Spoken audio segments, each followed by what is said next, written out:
I am back with Circe. We're on chapter 18, and it's a tubeless top. Okay. Oh, actually, okay.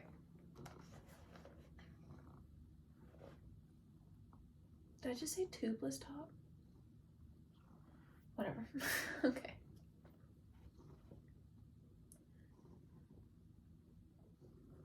How would the songs frame the scene?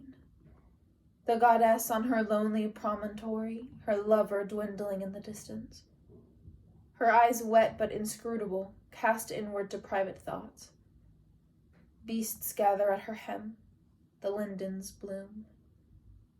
And at the last, just before he disappears over the horizon, she lifts one hand and touches it to her belly.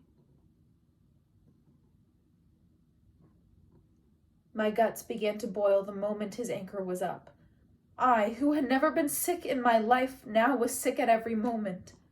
I heaved until my throat was torn, my stomach rattling like an old nut, my mouth cracked at its corners, as if my body would cast up everything it had eaten for 100 years. My nymphs wrung their hands and clutched each other. They had never seen such a thing. In pregnancy, our kind glowed and swelled like buds. They thought I was poisoned or else cursed with some unholy transformation, my body turning itself inside out. When they tried to help me, I pushed them away. The child I carried would be called demigod, but that word was deceiving. From my blood, he would have a few special graces, beauty or speed, strength or charm. But all the rest would come from his father. For mortality always bred truer than godhead.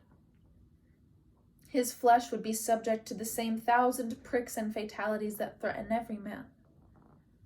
I trusted such frailty to no god, no family of mine, to none but myself alone. "Leave now," I said to them in my new ragged voice. "I do not care how you do it. Send to your fathers and go. This is for me." What they thought of such words I never knew.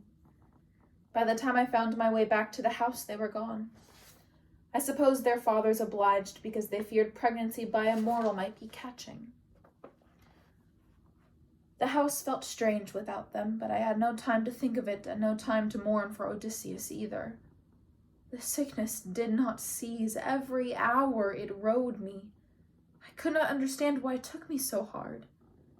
I wondered if it was the mortal blood fighting with mine, or if I was cursed indeed, if some stray hex of Aeetes had circled all this while and found me at last.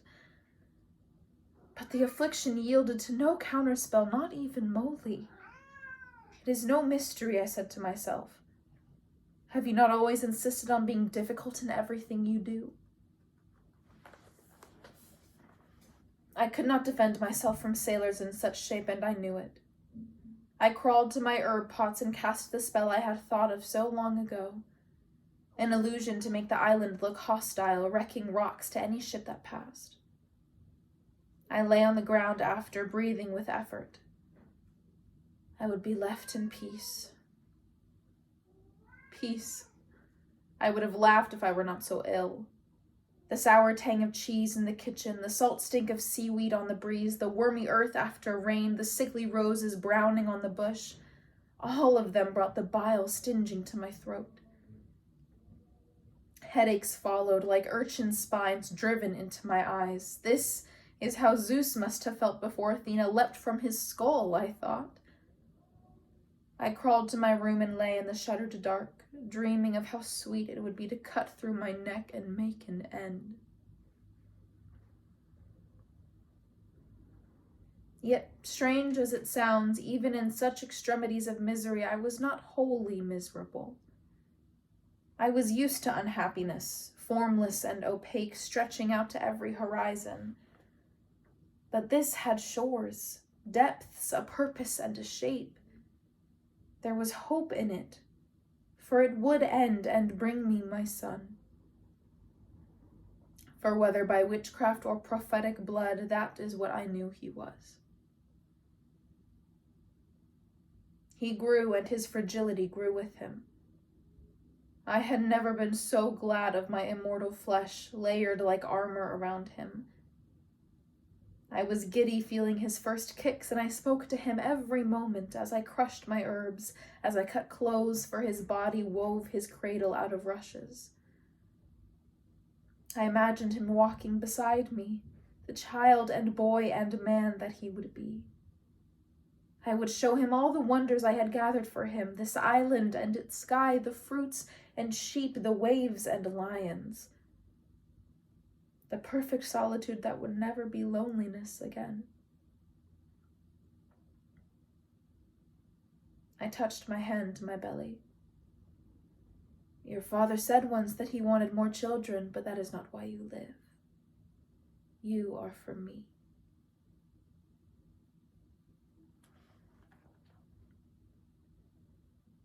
Odysseus had told me that Penelope's pains began so faintly she thought them a bellyache from too many pairs. Mine dropped from the sky like a thunderbolt.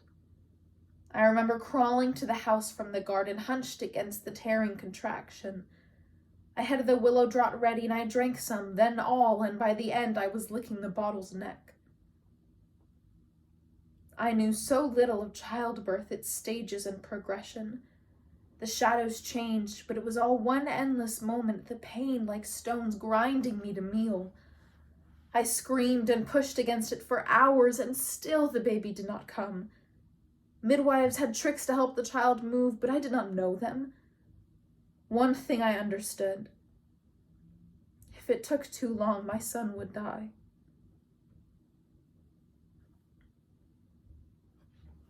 On it went. In my agonies, I overturned a table. After, I would find the room torn apart as if it by bears, tapestries ripped from the walls, stools shattered, platters broken. I do not remember it. My mind was lurching through 1,000 terrors. Was the baby dead already? Or was I like my sister, growing some monster within me? The unremitting pain only seemed like confirmation. If the baby were whole and natural, wouldn't he come? I closed my eyes. Putting a hand inside myself, I felt for the smooth curve of the child's head. It had no horns, no other horrors I could tell. It was only stuck against the inner opening, squeezed between my muscles and my bones. I prayed to Eileithyia, goddess of childbirth. She had the power to loosen the womb's hold and bring the child into the world. She was said to watch over the birth of every god and demigod. Help me, I cried out, but she did not come. The animals whined in their corners, and I began to remember the whispers of my cousins in Oceanus' halls so long ago. If a god did not wish your child to be born, they might hold Eileithyia back. The thought seized my careering mind. Someone was keeping her from me. Someone dared to try to harm my son. It gave me the strength I needed. I bared my teeth at the dark and crawled to the kitchen. I seized a knife and dragged a great bronze mirror to face me, for there was no Daedalus now to help. I leaned against the marble wall amid the broken table legs. The coolness of the stone calmed me. This child was no minotaur, but a mortal. I must not cut too deep. I had been afraid the pain would undo me, but I scarcely felt it. There was a rasping sound like stone upon stone that I realized was my own breath. The layers of flesh parted, and I saw him at last. Limbs curled like a snail in its shell. I stared, afraid to move him. What if he was dead already? What if he was not, and I killed him with my touch? But I drew him forth, and his skin met the air, and he began to wail. I wailed with him, for I had never heard a sweeter sound. I laid him on my chest. The stones beneath us felt like feathers. He was shuddering and shuddering, pressing my skin with his wet, living face. I cut the cord, holding him all the while. See, I told him, we do not need anyone. In answer, he made a froggy croak and closed his eyes. my son, Telegonus.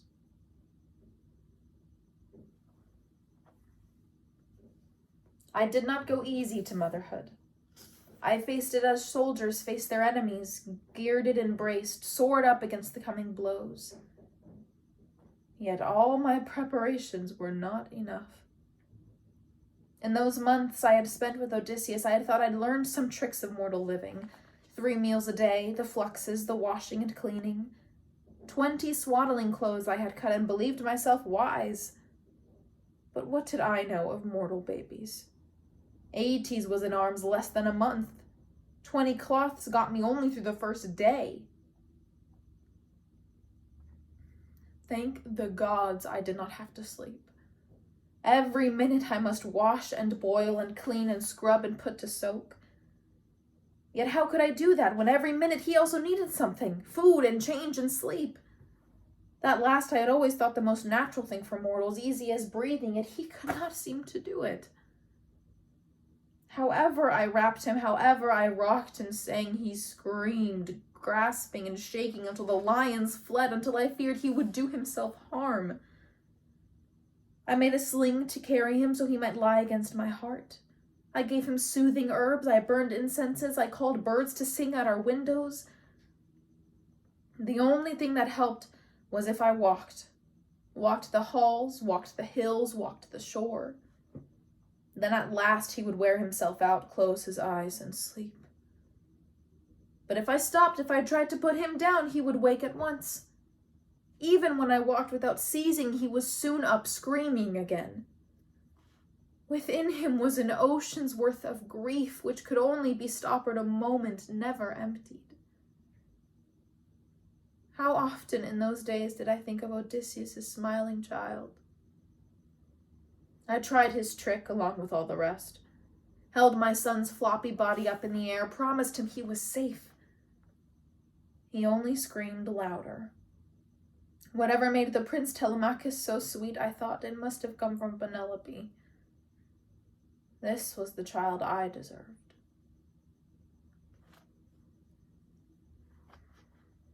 We did find some moments of peace. When he finally slept, when he nursed at my breast, when he smiled at a flight of birds scattering from a tree, I would look at him and feel a love so sharp it seemed my flesh lay open. I made a list of all the things I would do for him. Scald off my skin, tear out my eyes, walk my feet to bones, if only he would be happy and well. He was not happy. A moment, I thought. I only need one moment without his damp rage in my arms, but there was none. He hated sun, he hated wind, he hated baths, he hated to be clothed, to be naked, to lie on his belly and his back. He hated this great world and everything in it, and me, so it seemed most of all. I thought of all those hours I'd spent working my spells, singing, weaving. I felt their loss like a limb torn away.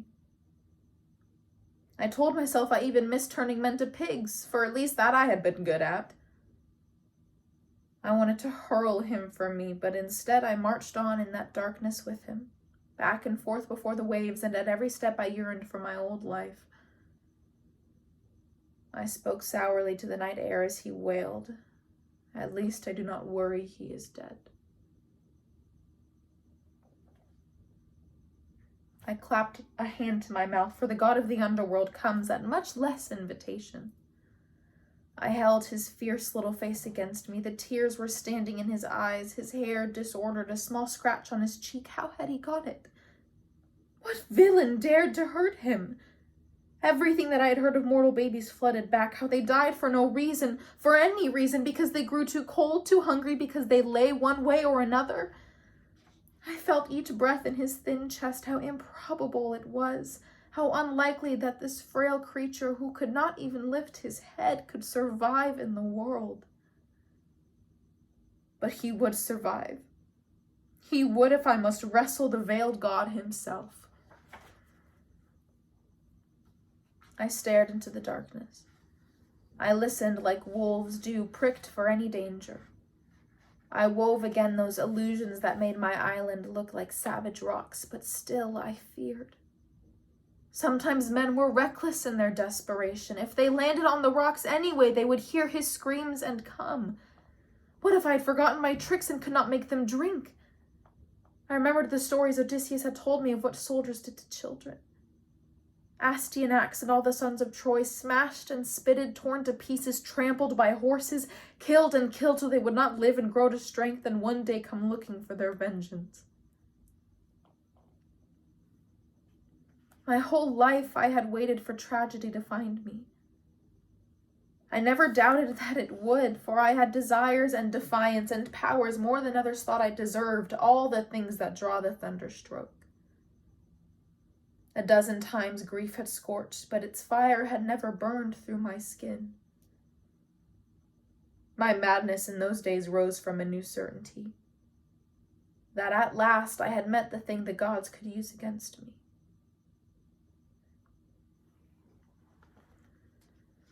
I fought on and he grew. That is all I can say. He calmed, and that calmed me, or maybe it was the opposite. I did not stare so much, think so often of scalding myself. He smiled for the first time and began to sleep in his cradle. He went a whole morning without screaming, and I could work in my garden. Clever child, I said, you were testing me, weren't you? He looked up from the grass at the sound of my voice and smiled again. His mortality was always with me, constant as a second beating heart. Now that he could sit up, reach, and grasp, all the ordinary objects of my house showed their hidden teeth. The boiling pots on the fire seemed to leap for his fingers. The blades slipped from the table a hair's breadth from his head. If I set him down, a wasp would come droning, a scorpion scuttle from some hidden crevice and raise its tail. The sparks from the fire always seemed to pop its arcs toward his tender flesh. Each danger I turned aside in time, for I was never more than a step from him, but it only made me more afraid to close my eyes to leave him for an instant. The wood pile would topple on him. A wolf who had been gentle her whole life would snap. I would wake to see a viper reared over his crib, jaws wide. It is a sign, I think, of how addled I was with love and fear and no sleep that it took me so long to realize that stinging insects should not come in battalions, and 10 falling pots in a morning was beyond even my tired clumsiness. To remember how, in the long agony of my labor, Eileithyia had been kept from me. To wonder if, thwarted, the god that had done it might try again.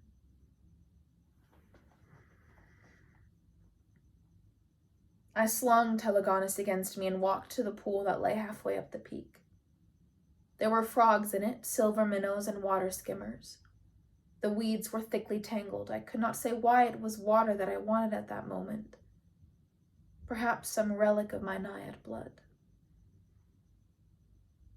I touched my fingers to the pool's surface. Does a god seek to harm my son? The pool shivered and an image of Telegonus formed. He lay wrapped in a wool shroud, gray and lifeless. I started back, gasping, and the vision broke to pieces. For a moment I could do nothing but breathe and press my cheek to Telegonus's head. His faint wisps of hair were worn away at the back with endless fidgeting in his cot. I put my trembling hand to the water again. Who is it? The water showed only the sky overhead. Please, I begged. But no answer came, and I felt the panic climbing my throat. I had assumed it was some nymph or river god who threatened us. Tricks of insects and fire and animals were just at the limits of a lesser divinity's natural power. I had even wondered if it was my mother in a fit of jealousy that I might bear new children when she could not. But this god had the strength to escape my vision. There were only a handful of such deities in all the world, my father, my grandfather perhaps, Zeus and a few of the greater Olympians. I clutched Telegonus against me. Moly could ward off a spell, but not a trident, not a lightning bolt. I would fall to those powers like a stalk of wheat. I closed my eyes and fought back the strangling fear. I must be clear and clever. I must remember all the tricks that lesser gods have used against greater since the beginning of time. Had not Odysseus once told me a story about Achilles' sea nymph mother, who had found a way to bargain with Zeus? But he had not said what that way was. And in the end, her son had died. My breath felt like saw blades in my chest. I must learn who it is, I told myself. That is first. I cannot guard against shadows. Give me something to face and fight. Back at the house, I made a small fire in the hearth, though we did not need it. The night was warm, summer waxing to autumn, but I wanted the smell of cedar in the air and the tang of my herbs which I had sprinkled over the flames. I was aware of a tingling on my skin. Any other time I would have taken it for a change in the weather, but now it seemed curdled with malice. My neck bristled. I paced the stone floor. Telegonus held against me until at last, exhausted from his wailing, he slept. It was what I had waited for. I laid him in his cot, then drew it close to the fire and set my lions and wolves around it. They could not stop a god, but most divinities are cowards. Claws and teeth might buy me a little time. I stood before the hearth, my staff in hand. The air was thick with a listening silence. You who would try to kill my child, come forth. Come forth and speak to my face, or do you only do your murdering from the shadows? The room was utterly still. I heard nothing but Telegonus' breaths and the blood in my veins.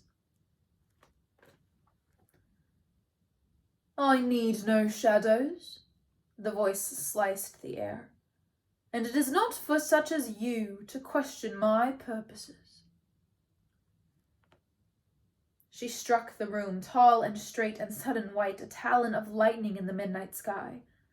Her horsehair helmet brushed to the ceiling, her mirror armor threw off sparks.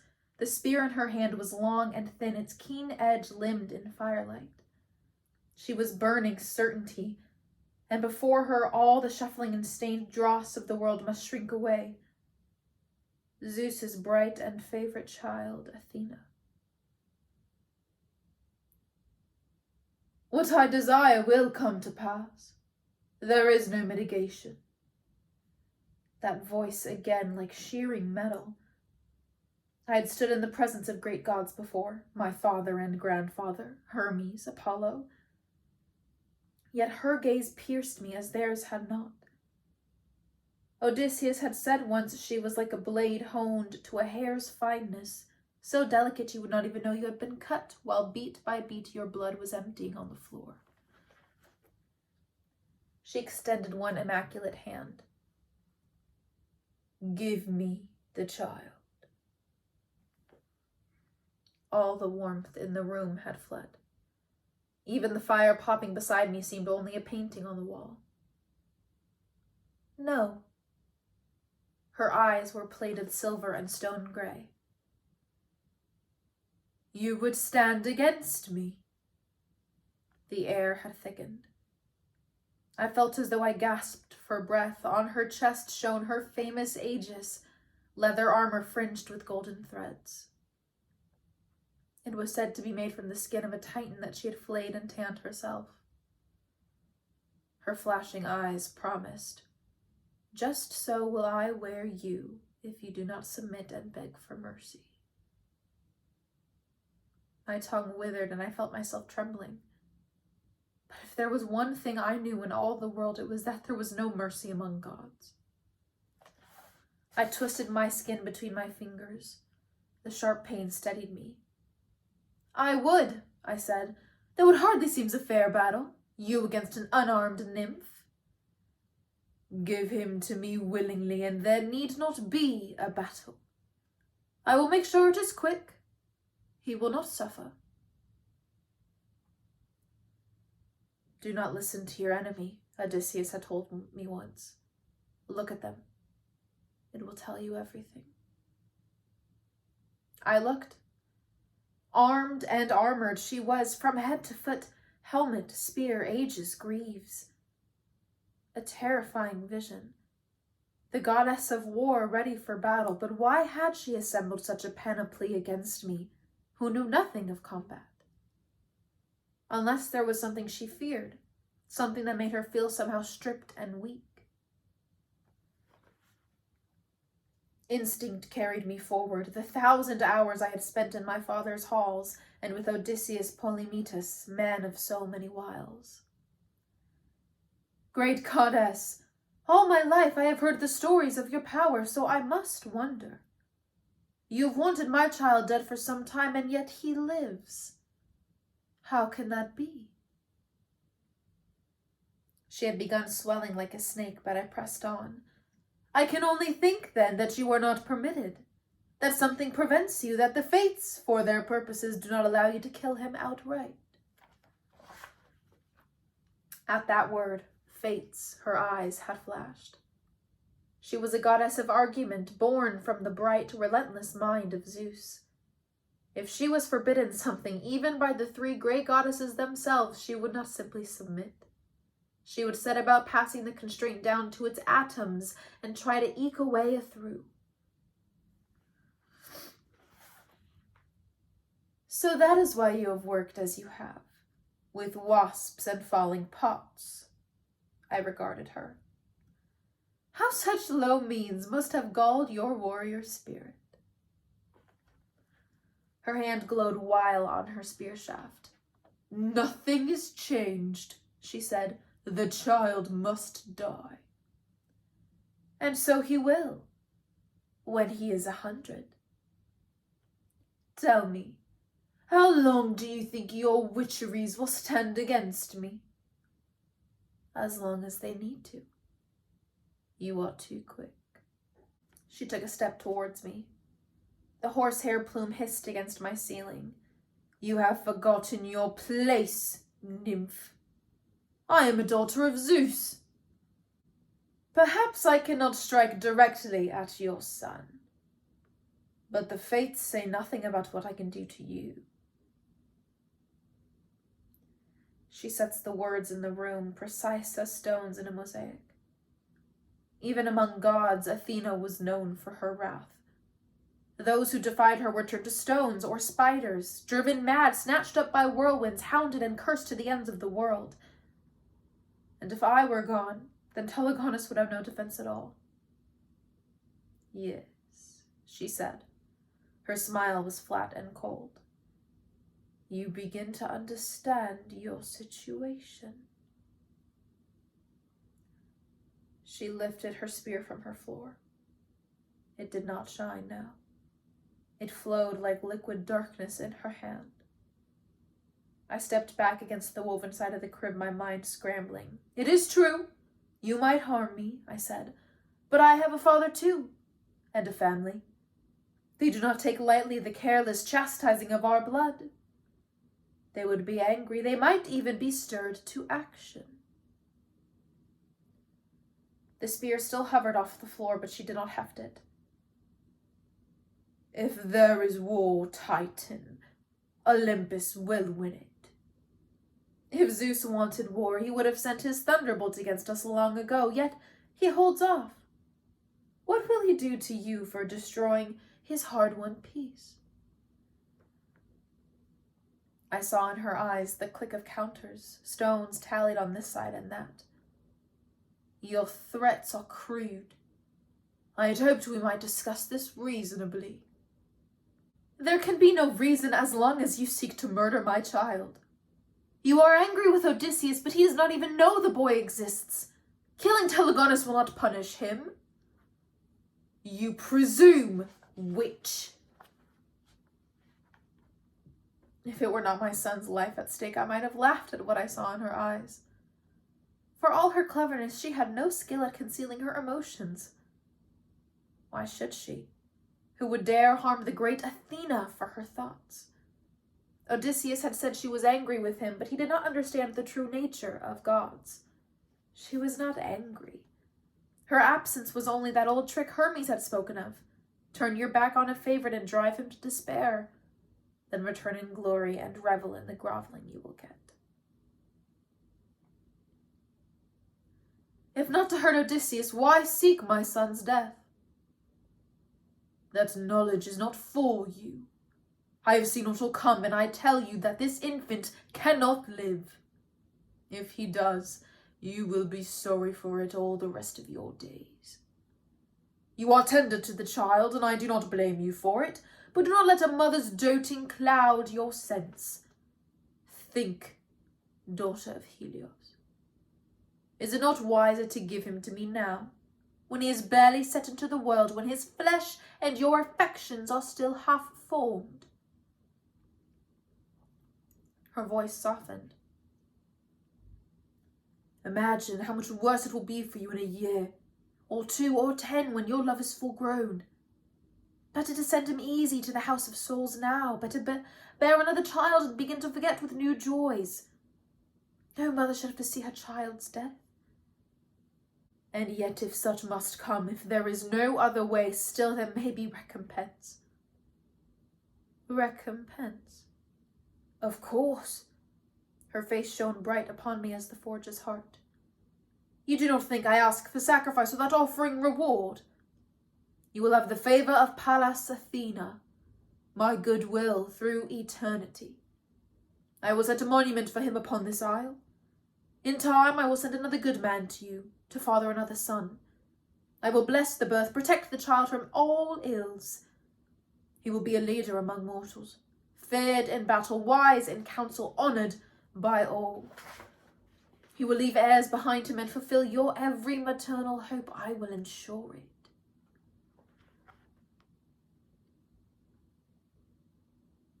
It was the richest prize in all the world, rare as the golden apples of the Hesperides, the sworn friendship of an Olympian. You would have every comfort, every pleasure. You would never fear again. I looked into that shining grey gaze, her eyes like 2 hanging jewels twisting to catch the light. She was smiling, her hand open towards me as if ready to receive mine. When she had spoken of children, she had nearly crooned as if to lull her own babe. But Athena had no babe, and she never would. Her only love was reason, and that has never been the same as wisdom. Children are not sacks of grain to be substituted for one another.